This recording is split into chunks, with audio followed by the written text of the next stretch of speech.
Vamos hoje falar sobre o inferno e não ter medo do inferno e dos outros castigos, como nós veremos, e talvez tenha uma outra definição dentro do judaísmo.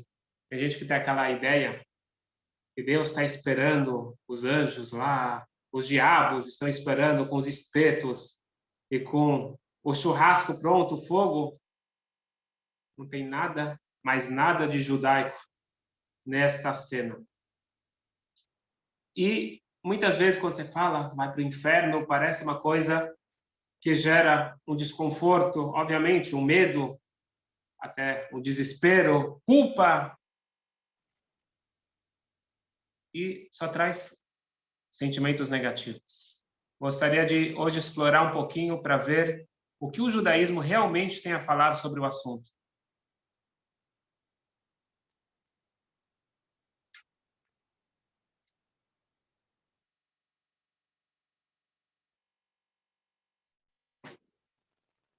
A gente tem que saber que a ideia do judaísmo é alegria, vida boa no sentido de uma vida bem aproveitada. Porque no final das contas, quem é que está lidando com nós? Quem está cuidando de nós? Alguém que nos ama muito é aquele que nos criou. O Baal Shem Tov, ele fala uma coisa incrível. Ele diz que quando acaba a vida da pessoa, depois dos 120, é a hora de confrontar a verdade. E quando a gente fala da verdade, nós temos duas realidades. Um dos castigos, entre aspas, que o judaísmo fala é kaf aquela. Kaf aquela significa um estilingue. A alma, depois que ela sai do corpo, ela precisa ir para um estilingue e ela é jogada, arrebatada de um lado do mundo até o outro lado. Numa linguagem bem simples, é o seguinte: nós somos colocados num cinema. Como hoje em dia você tem várias telas, passam duas telas, ou dois filmes. Um filme mostra quem você poderia ser, o teu potencial, a sua capacidade, toda a capacidade interna que poderia ser aproveitada. Em um outro filme, uma outra tela, passa a tua vida real. E para muitas pessoas, isso é um grande sofrimento. Para muitas almas, isso significa um cafa-aquela. Um lado do mundo e outro lado. Um lado está a realidade, o outro lado está o que a pessoa poderia ter sido. Isso é um processo de cura. É uma terapia. Entenda que... Vamos colocar a seguinte cena. Você está sentado com um grande terapeuta, uma pessoa que você sabe que quer teu bem, te ajudou já em várias situações. Uma pessoa que você respeita, que você estima. E ele chega para você e fala: hoje eu gostaria de voltar naquela questão, naquela relação tóxica que você teve com aquela pessoa. Vamos tratar daquilo. E a pessoa grita: não, de jeito nenhum, não quero nem ouvir falar o nome daquela pessoa. Mas alguém que ele reconhece, e ele sabe que é importante o processo de cura, ele entende para que serve a terapia, ele entende que você precisa abrir as feridas para tratar. O cafa-aquela, ele é doloroso, mas ele não é amedrontador. Porque nós estamos falando de um processo de purificação. Purificação para fazer voltar e recuperar a inocência, a pureza original de uma neshama, de uma alma. Uma vez eu vi um terapeuta falando para um cliente o seguinte: não se preocupe, eu nunca vou te levar para um lugar que você já não esteve lá. Eu nunca vou te levar para um lugar que você já não esteve lá. Então parece assustador, mas tudo que acontece com a alma depois dos 120 não é nada de novo. É igual o terapeuta que agora está indo para o mesmo lugar do trauma, mas desta vez dando a mão para ele sair lá de dentro. Então sempre que você ler qualquer tipo, seja o inferno, o purgatório, o Geinom, o Kafakela, vários e vários termos que você encontra no judaísmo, não é nada de novo. Você está vendo o filme da sua vida. Só que agora, quando você vê esse filme, é com um olhar sincero, com objetividade. De repente você fala, que tolo eu fui. Quanto bobo eu fui de não aproveitar a capacidade que eu tinha de fazer a diferença nesse mundo, de fazer a coisa certa. E, na realidade, por isso que tem vários tipos de filmes, tem vários tipos de, entre aspas, castigos, tem vários tipos de terapia. Depende do que a pessoa fez, isso que nós vamos estudar hoje. Depende qual foi a falha, e isso vai ser a consequência. Na realidade, não é um castigo, mas sim um processo de recuperação.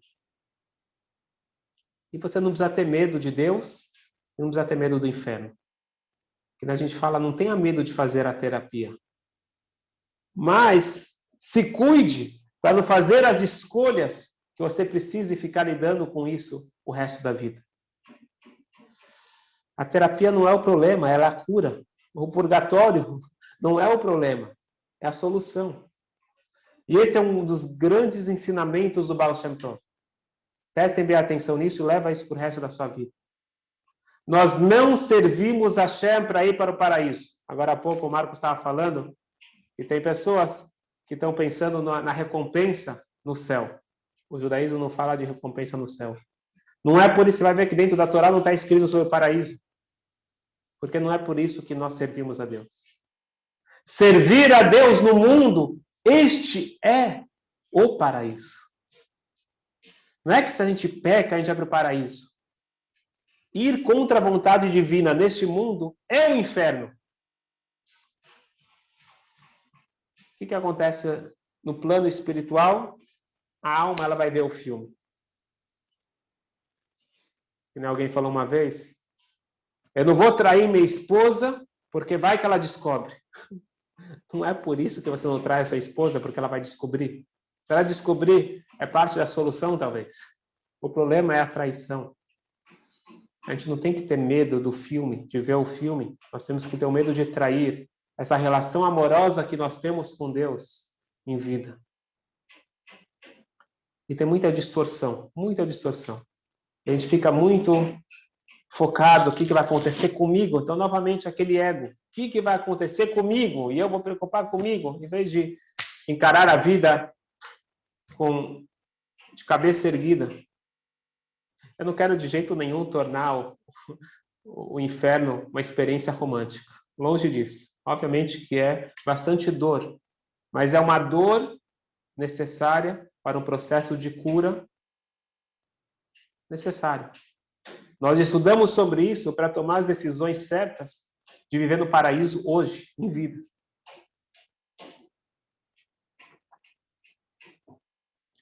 E já que tem vários tipos de falhas, então existem vários tipos de,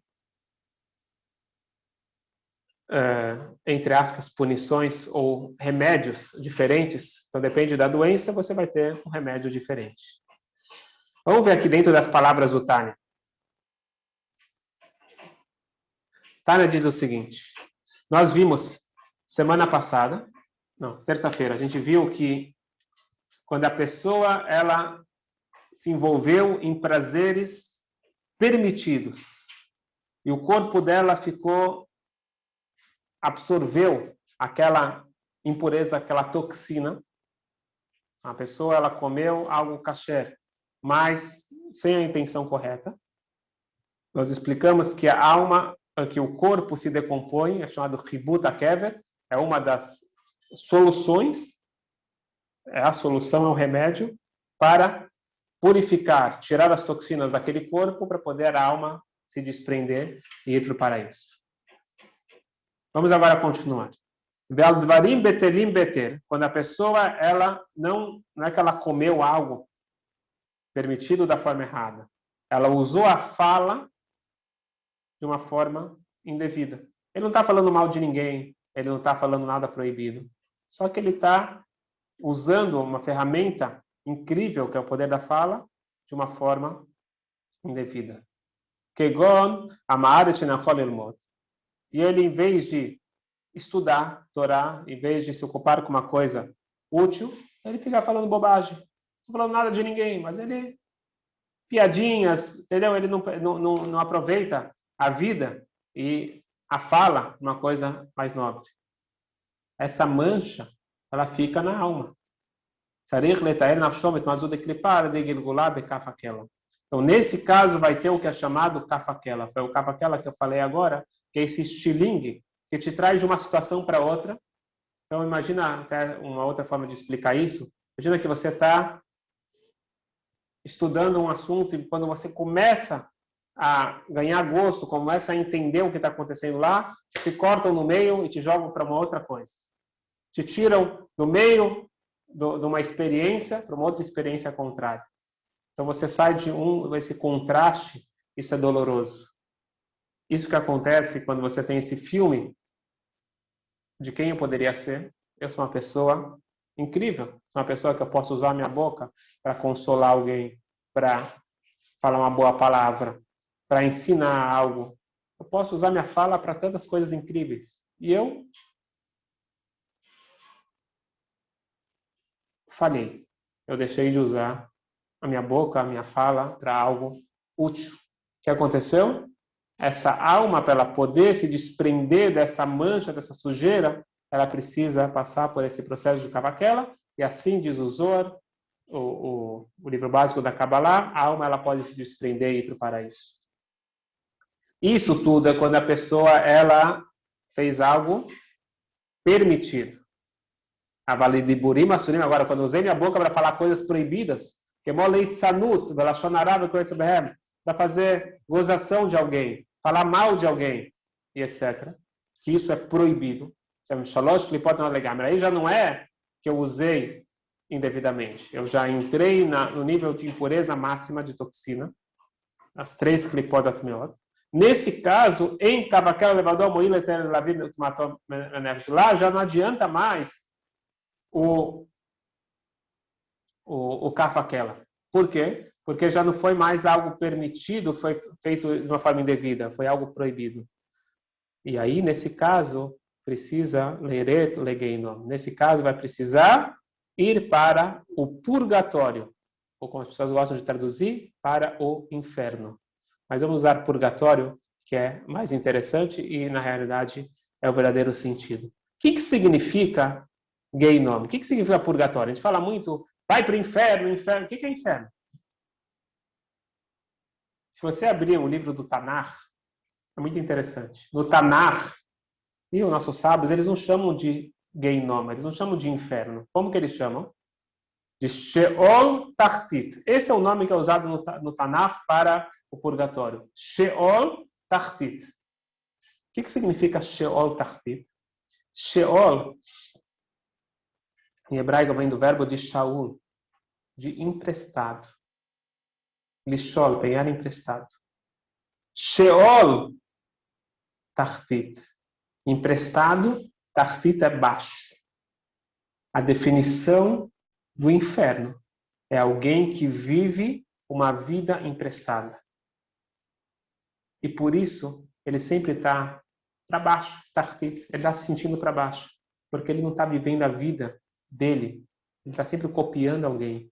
Ele está sempre tentando agradar alguém. E ele não procura ver dentro dele quem sou eu. Como descobrir quem sou eu, quem eu posso ser. A gente precisa estudar bastante Tânia, ter um mentor e se esforçar. Mas esse é o caminho. Estou vivendo a minha vida, que nem alguém falou, que nós nascemos original e morremos cópia. É triste. Nós não vivemos a nossa vida, quem eu realmente posso ser. Então, alguém que vive uma vida emprestada, isso nós chamamos de inferno. Isso é uma vida que é um inferno. De quem você está emprestando a vida? Isso você conversa com o teu terapeuta. Mas viver uma vida emprestada é purgatório.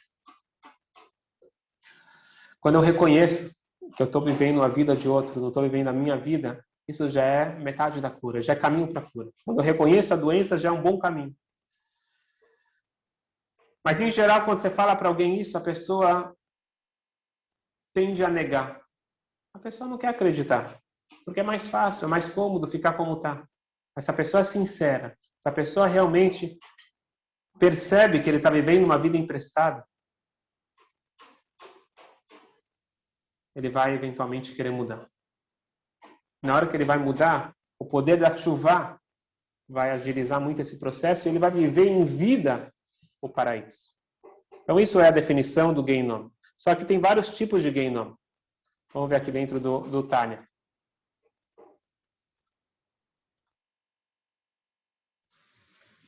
וכן שאפשר לעסוק בתורה ועוסק דברים בטלים. אין כבקל עבדו מועיל, לנפשו למלכה לזר, רק נושים חמורים שמנשים על ביטול תורה ופרטיות. Agora, num caso que ele tem a capacidade e toda a possibilidade de estudar a Torá. A gente sabe que o tempo todo, livre, nós devemos estudar a Torá. Eu tenho e devo ter pela Torá tempo de trabalho, tempo de descanso, tempo de exercício físico, tempo com a esposa, tempo com os filhos, tempo com os amigos, tudo isso daqui é importante. Inclusive o tempo de descansar. Mas todo o tempo livre não é para ficar nas redes sociais, não é para ficar de bobeira, é para estudar a Torá. Como equilibrar? Cada um tem que conversar com o seu rabino e criar a sua agenda. Mas como regra, não tem o que fazer agora. O que você faz? Você abre o celular? Não, você abre um livro de Torá. Pode abrir o celular e abrir um shiur, pode abrir uma aula de Torá. Agora a pessoa que ele deixa passar o tempo, ele mata o tempo, como que é dito. Matar o tempo é matar a vida. Precisa de um processo mais intenso. Vamos parar e pensar o seguinte. Quando você tem uma camisa branca, aquela camisa de festa, e você foi comer aquela macarronada e sujou de molho de tomate. Aí alguém vai falar, sujou de molho de tomate, o castigo dessa camisa, ela vai ter que ser esfregada, vai ter que passar vários produtos e vai ter que esfregar, vai ter que torcer na máquina. Coitada da camisa, o que ela fez de mal? Que você está torcendo ela, espreme ela e passa produtos fortes?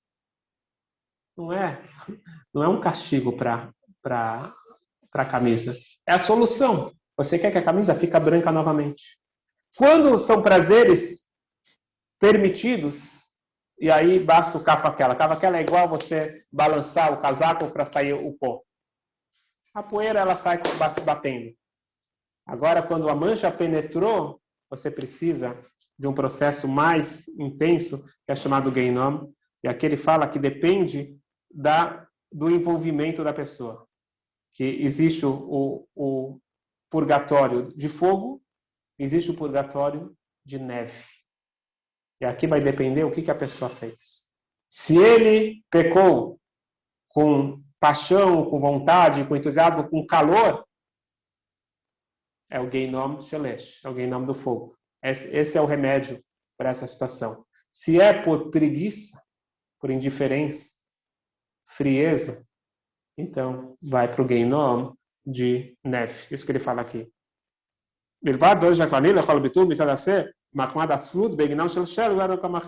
no caso da indiferença, da frieza, da preguiça, vai ser esse Geinom, esse purgatório de neve. Obviamente que a gente não está falando, tem muita gente que tem a imagem que você entra, depois que a alma sai do corpo, ela entra numa espaçonave e ela viaja até que ela chega num país distante e lá você tem duas salas. Você tem a sala que é chamado paraíso, você tem a sala que é chamado o purgatório.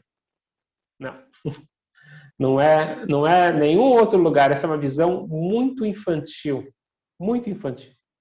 Porque são duas ideias espirituais que elas não se encontram lá. Elas se encontram aqui. É igual você olhar para o espelho. Imagina alguém que ele olha para o espelho e ele vê que ele está gordo. Ele vai lá e quebra o espelho. Espelho, que vergonha, você está me chamando de gordo? O espelho não fez nada. Ele só refletiu. Ele só refletiu a minha imagem. O Geinom, o paraíso, e o inferno, eles são reflexo da vida que eu escolhi.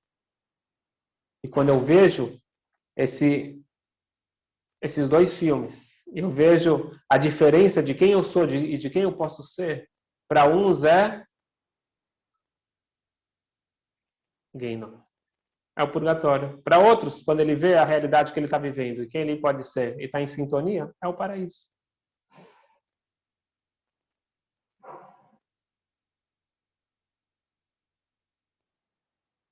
Nos Estados Unidos e no Canadá, tem umas cidadezinhas que quando você entra lá, você tem certeza que você está entrando em Mea Shearim, um lugar ultra-ortodoxo judaico. Por quê? Porque você vê homens de barba longa, todos de chapéu preto, capa preta, as mulheres de saia, todas cobertas. Mas se você se aproximar um pouco mais, você vê que eles também são contra a energia elétrica. E aí já não são os judeus. Eles são Amish. Eles têm uma tradição bastante interessante. Antes da criança assumir a maioridade religiosa, que eles chamam, eles dão férias. Férias de toda e qualquer responsabilidade religiosa. Você agora está livre, não precisa cumprir nada dos nossos preceitos, para você poder escolher, por livre e espontânea vontade, seguir os preceitos. E não ser algo imposto, algo de tradição. Alguém uma vez me perguntou e falou, olha que lindo, não é uma ideia boa? Por que a gente não faz isso também no judaísmo? Antes do bar mitzvah, ou antes de 18 anos, algum momento, dá uma opção, fala assim, ó, esquece, não precisa do Shabbat, não precisa do kasher, tefilim, esquece tudo isso. Você vai ter 3 meses de férias, faz o que você bem quiser, e depois, se a pessoa escolher, ela escolheu com convicção. O que vocês acham sobre isso? Se você perguntar para o Alter Rebbe, ou para qualquer outra autoridade rabínica, obviamente a resposta é não. E por que a resposta é não? Porque o judaísmo não é uma seita, o judaísmo não é uma religião, o judaísmo não é algo que foi formado e criado a partir de uma ideia de uma pessoa, de um grupo. Estamos falando de realidades absolutas. Igual a lei da física. Imagina que alguém chega para um cientista e fala o seguinte, faz um favor, essas leis da física estão me limitando muito, está muito difícil. Você pode me libertar um pouquinho das leis da física só por alguns meses, por alguns dias, por algumas horas? Então, todo mundo vai saber, tem certeza que essa pergunta é um absurdo. Porque essa é uma lei da física.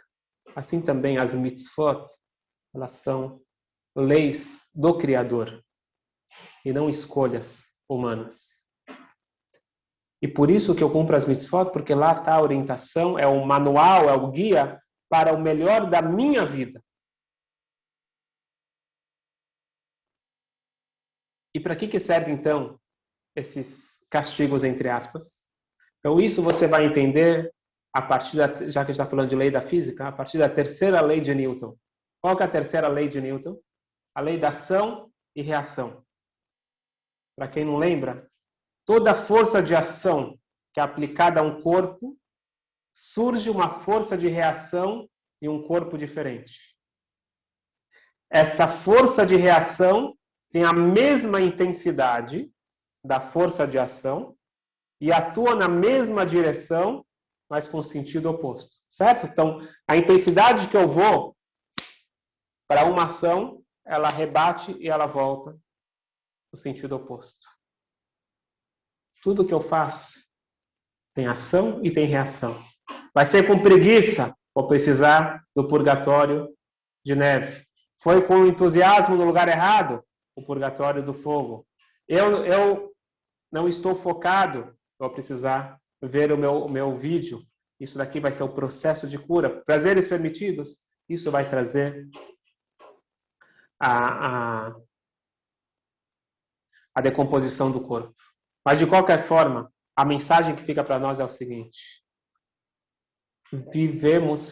que vivamos a vida no paraíso. Que a gente possa ter uma vida autêntica, uma vida real e não uma vida emprestada. Este é o melhor presente que nós podemos dar para cada um de nós. Boa sorte.